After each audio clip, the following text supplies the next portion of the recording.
ওখানে যাচ্ছে আমরা সেই গর্বিত এবং সেটা আপনাদের দ্বারাই মানুষের কাছে পৌঁছে যাবে যে এই উত্তর কলকাতা নৈরালদের মিষ্টি অযোধ্যার ভূমিতে আমরা বানাতে পারছি, যেটা আপনাদের ছাড়া এটা হয়তো মানুষ জানতে পারত না।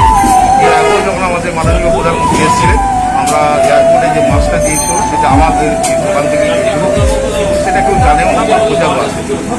যখন অমিত এসেছিলেন যে বড় যে লাড্ডুটা দেওয়া হয়েছিল 250, সেটা আমাদের এখান থেকে দিয়েছিল, কিন্তু কোনো প্রচার ছিল না বলে সেটা আছে।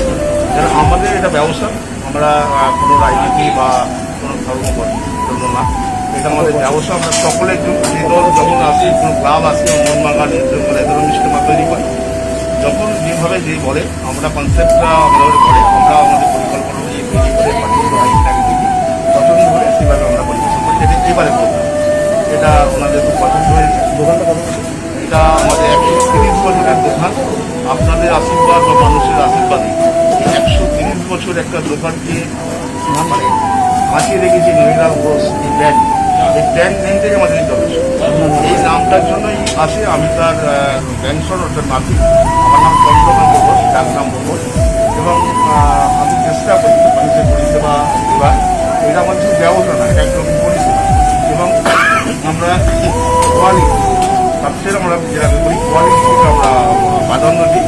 তার সঙ্গে যে দাম, বাজার দাম, এটা মানুষ সবাই কিনতে পারে, তার মধ্যে রাখার চেষ্টা করি।